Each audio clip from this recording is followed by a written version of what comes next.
Hello, brothers and sisters. I'm Brother Jim, and this is the Warrior of God channel. I wanted to make a video because the Lord's been speaking to me, and I wanted to share some of what we've been talking about. I don't very often share things like this with you all because I feel like they're between me and God.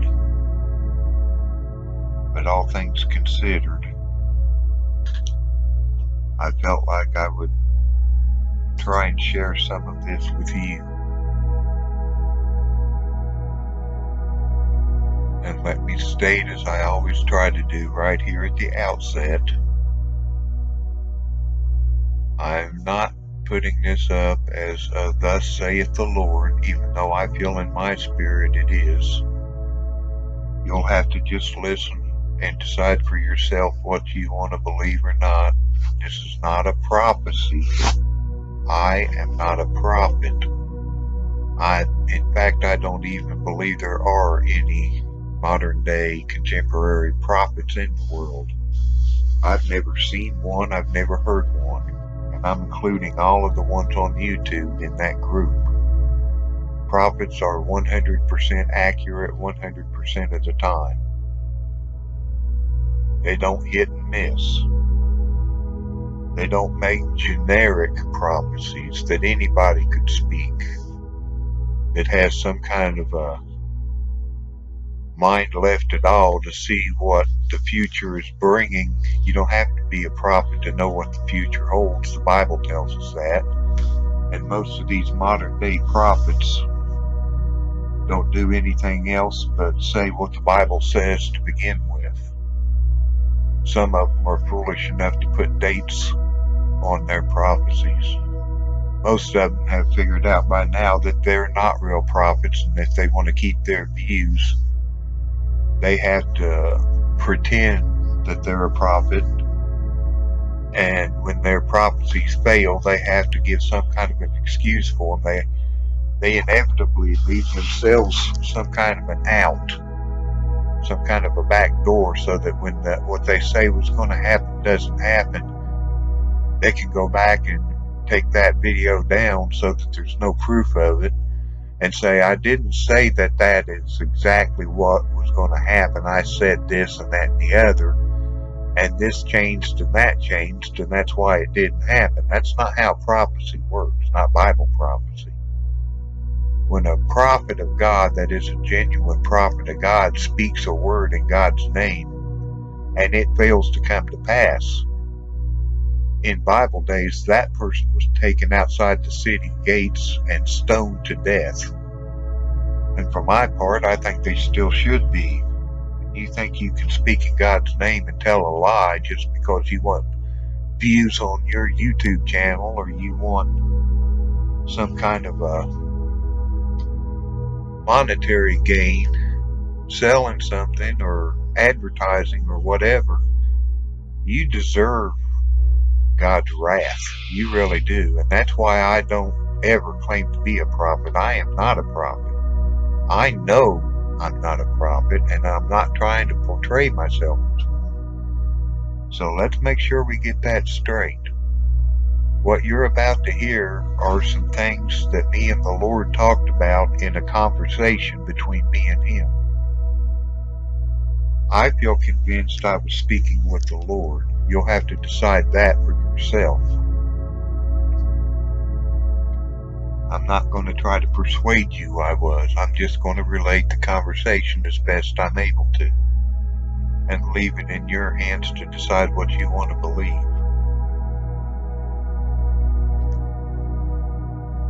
I suppose, since it's one of the things that's on all of our minds right now, all day, every day, is when is the Lord coming back, I'll tell you what me and the Lord spoke about. The Lord told me that His coming is sooner than we all really believe in our hearts. We want him to come now, but I don't think very many of us truly in our hearts believe that he's not going to be coming for a little while yet. Is when we actually believe he'll be coming.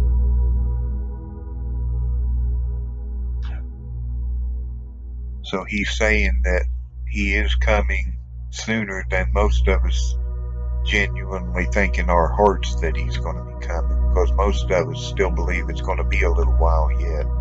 Not great lengths of time, but a little while yet. In our hearts, that's what we're thinking. Or at least that's what I've been thinking. Especially since we just came through this great turmoil that this country just went through with this election and the aftermath of that. And he didn't come back. Well, the Lord was telling me that this is what the Bible was referring to when it was talking about the birth pangs, when he was referring to what the end times were going to be like. He said that the signs that he gave us to watch for would come upon the world like contractions on a woman in travail to give birth. That they would come upon the world like birth pangs. That they would come closer and closer together, and that they would be stronger and stronger contractions until the birth. And that's what he compared this time period that we're in right now to, was birth pangs. And God told me that we are experiencing the birth pangs right now. Now let's think about this for a minute. The birth pangs come at the end of the pregnancy. The pregnancy is 9 months long. And the birth pangs come right at the very end, right before the birth. Well, I think it's clear enough to us that this final season was the pregnancy period, when all of the things that accompany a pregnancy begin to happen to a woman. She starts changing, and her body starts changing in ways that is leading her towards that birth.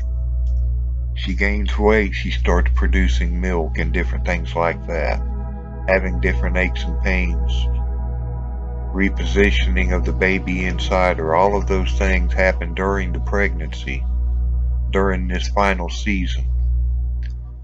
All of the things that have to happen in the world begin to happen in the world, gearing us towards the birth. What we have been experiencing this past year is the pregnancy. Now this is God's telling me this stuff. Now we have entered into the birth pangs. We are at the end of the pregnancy.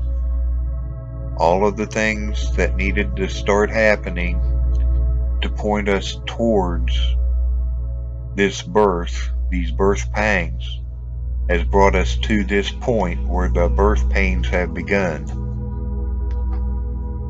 The birth pains are the final big push towards the pregnancy. When a woman feels the birth pangs, she starts almost involuntarily having a desire to push. In fact, you'll find sometimes that the doctors have to almost force a woman at certain points in the delivery to stop pushing, because he has to either, rearrange the baby or position the baby or something like that, and he needs the woman to stop pushing long enough for him to do that, and then he'll have her give that final push.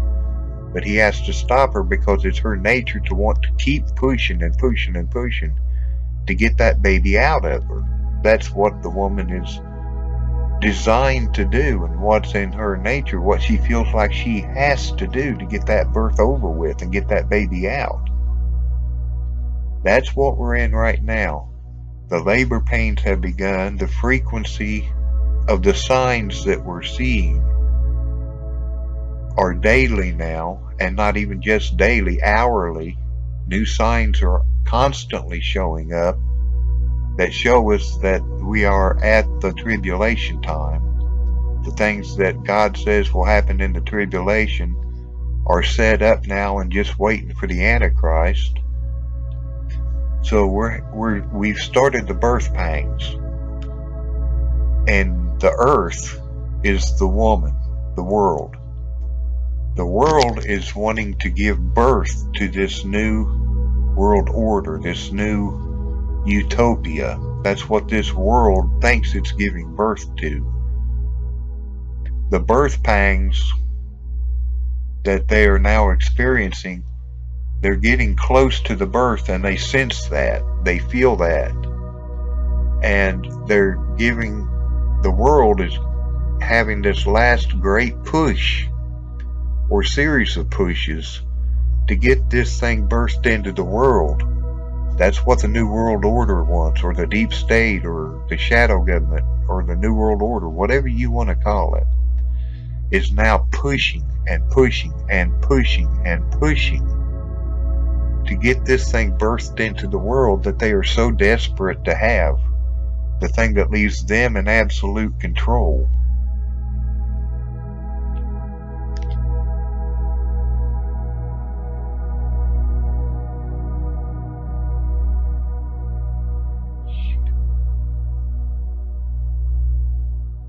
Remember, the woman giving birth is the world giving birth. The signs have brought us to the point where it's about to happen anytime. The world, the woman, knows that it's about to be birthed and is feeling the birth pangs, and they sense that it's right here, and they are pushing and pushing, trying to get this thing birthed into the world, this control system that they want so badly.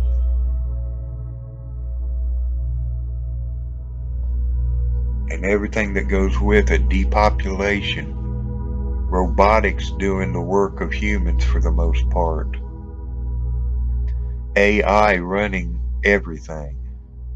And all these power brokers have to do is sit back in their grand estates and order the rest of the world around and tell them what to do and when to do it. And they have that sense that they are just so close, that they're about to get get everything that they've worked for hundreds of years now is about to happen in their thinking. They are so close to getting everything they want the way they want it. And they know they're close, or they think they're that close. And they've begun pushing and pushing and pushing, trying to get this thing burst into the world so that they can have that. And the Lord told me that we are the baby that's actually coming, the church.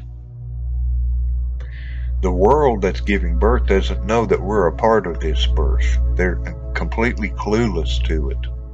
But we are a part of this birth. And we are in the birth canal. The church is in the birth canal right now. And our head is about to crown and about to come out of this world. We are still in the birth canal, at the very end of the birth canal, and the top of our head, the church's head, is about to crown and come out. That's where the Lord told me the church is right now in the timeline. We are about to crown and come out of this world. And in fact, what you're looking at here is what I was watching as the Lord was speaking these things to me. And when I look at the center of this picture, I see the birth canal, and I see the crown of a baby's head from the top, or from the end if it was like a woman laying on a table, traveling down that birth canal and getting right to the edge of it. The church is about to be given birth to, and that birth that we are about to experience as we crown and come out of the earth, which, remember, I told you the woman is the earth. We are getting birthed out of the earth and into the heavenlies. And the top of our head is about to crown, and we are about to come out of the earth. Now we all know, and the Lord used this specific allegory or metaphor to tell us what this end time was going to be like. And we all know from human experience that once a baby is at the end of the birth canal and about to crown, there is absolutely no way to stop that birth from continuing forward and that baby to go ahead and crown and come on out. Once it's at that point and the baby is about to crown, you do not stop the birth. It continues on until it is accomplished. So what the Lord is saying, we're as close as we can get without being born. And all that's happening right now are those last final pushes by the world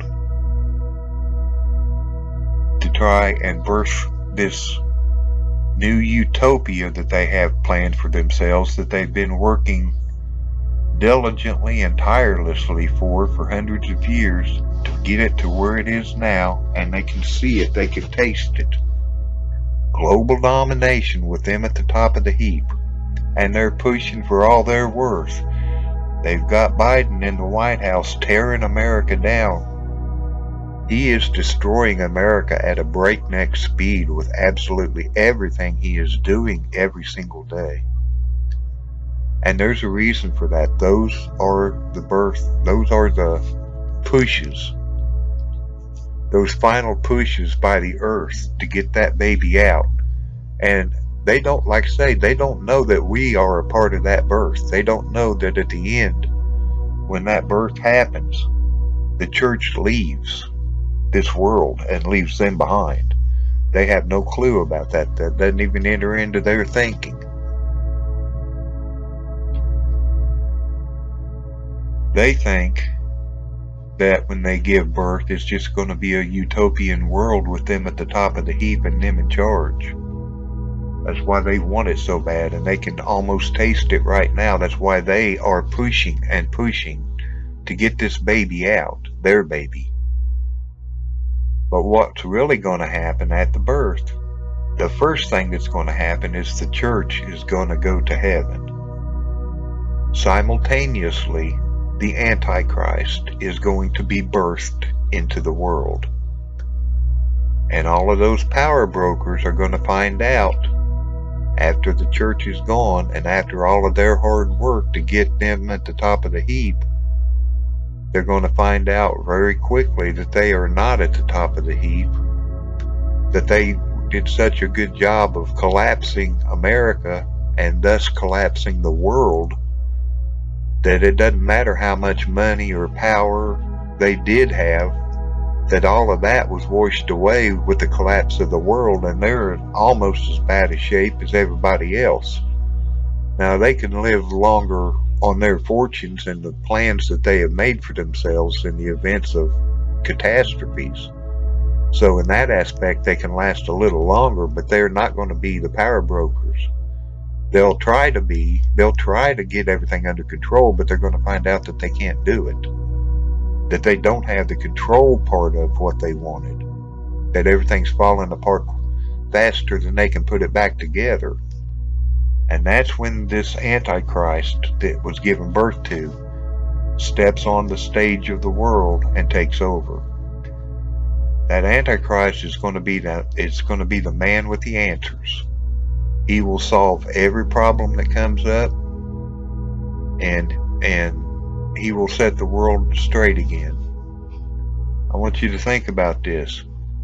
If if America collapsed and it got 100 times worse than it is even right now, and it's terrible now, but it got 100 or 1,000 times worse. You didn't have money, you didn't have food, you didn't have shelter. You had probably military troops on the streets. You were under curfews and rationing for food and gas and everything, if you were allowed to leave your homes at all and you weren't being rounded up and put in camp somewhere. And along comes somebody that can get you back to what we now longingly refer to as normal in the old days just a year and a half ago, before masks, before social distancing, before schools closing, before runs on toilet paper in the stores, before any of the restrictions, any of the lockdowns, before we even thought about any of that.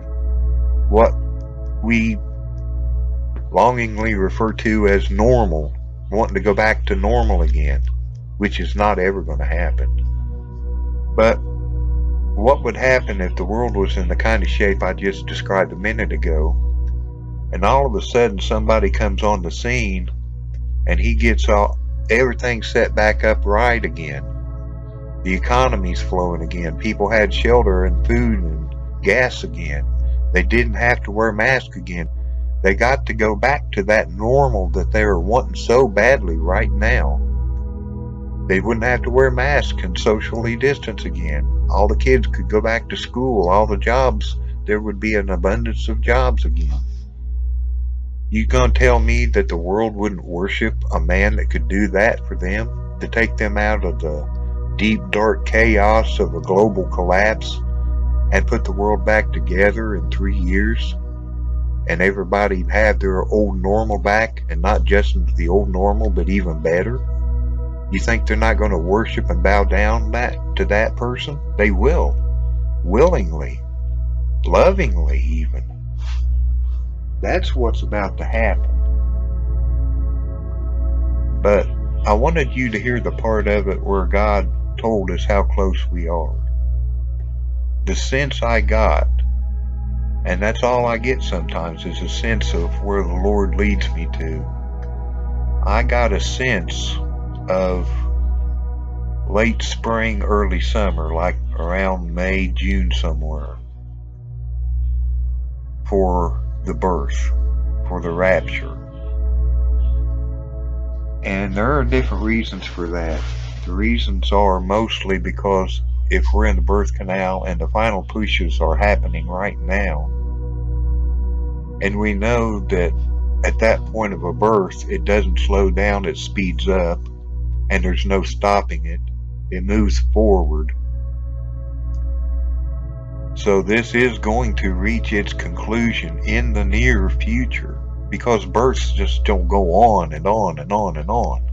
The woman doesn't lay on the birthing table for months and years. She starts the birth, it happens. So that tells us it's near. And then we have what he told us about these are the final pushes that are happening now. We're already in the contractions, and the woman, the earth, is beginning those last final pushes. The deep state, the New World Order, is pushing right now. And these final pushes are going to be big pushes. That's what we're watching for. And we don't really even have to watch for them, because they will happen. But some of the things that came to my mind for us to watch for as the big pushes that are right now beginning to happen, that we can look for in between now and late spring, early summer. These are things that I feel like the Lord brought to my mind, some big pushes we might see here between now and late spring, early summer. Joe Biden no longer being president. I feel like we're to watch Russia, we're to watch China, we're to watch North Korea, we're to watch Taiwan, we're to watch Hong Kong, we're to watch Israel and the whole Middle East, especially Iran and Turkey. We're to watch for a major false flag, at least one, at least of the severity of the 9/11 attacks, if not bigger. There will be some kind of a major false flag that they will use, possibly and probably some kind of a mass shooting at a mass gathering somewhere, like at a stadium or a mall or a school or something like that. A mass shooting along the lines of that Las Vegas shooting a couple years back, or bigger, to give the deep state another big platform for the Biden administration or the Harris administration, whatever it is at that point, to push hot and heavy to get gun control through the legislation and start to try to confiscate weapons. Those are just some of the big things that might be the big pushes for us to look to see here in the very near future. That, and another big one is, by that time of the year, late spring, early summer, they will have most likely, almost all of the people that want to be, that are trying to be, or that are at the very least willing to be, and they're going to be down to people that are refusing it or being forced to in one way or another. And I still don't think that the Lord is going to let us be here if this country gets to the point where they will start forcing His children. And that has a date certain in the near future, by summer at least, when they'll get down to the people that are refusing. That's when they start finding ways to force it. Because just as soon as we're gone, every human left on the planet will be forced to take this. They won't have any choice in the matter. And that will turn into the mark of the beast at the midpoint of the tribulation, either by some kind of a booster shot or something. But they will force that vaccine on every human on the face of the earth in order to plug every human into the beast system, so that Antichrist has absolute control over everybody. Okay, I know this is getting long-winded, and I'm sorry about that. And if I lost some of you guys, I told you at the beginning what this was about. It's just about a conversation I had with the Lord. And this was the part of the conversation that led me to believe that we're going to be gone, birthed, however you want to look at it, by around the beginning of summer, for the reasons I've already laid out. And there was one more thing the Lord told me, because He knows how brokenhearted I am at having to still be in this world, and how disgusted I am with it. He told me He wanted me to live with expectation again. And I haven't been, I'll be honest with you. Recently, since nothing happened during the election or the aftermath, I stopped living with any real expectation. I mean, there was general expectation, but no real sincere expectation of anything happening anytime soon. I was just so disgusted and so disappointed. But He said He wanted me to live with expectation again. That it was okay for me to live with expectation again. And when He said that, it touched my heart. It scares me to let my heart do that again. after this recent damage that was done. But the Lord assured me that if I would allow myself to live with expectation again, that He wouldn't disappoint me, that I had His word.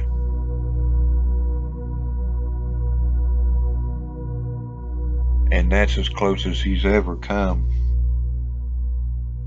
to giving me an actual time frame. And it's still not a day certain or a month certain, but it is a narrow time frame now.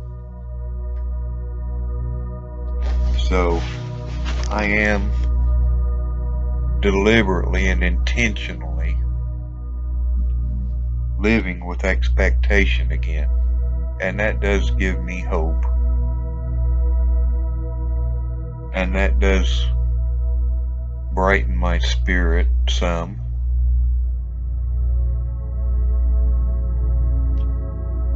It's good enough for now, good enough to suit me, but I wanted to pass that on to you all. Of course, depending on what stock you put in what I'm saying. Well, this video's getting kind of long. I guess that's all I'm going to say in this video. If these kind of videos aren't for you, then guys, I don't know what to tell you. I really don't know what else to do these days. I really don't, because I'm having to learn all over again myself, and I can't very well teach you things I don't know, that I'm just now learning again about my God, things I never knew before. And as I learn, I'll try and pass it on to you, and you can take it for what it's worth, or you can decide not to listen to me anymore, whatever is in your hearts. Alright guys, God bless you all. I love you all, and I'll be seeing you very soon now on that golden shore over yonder. God bless you.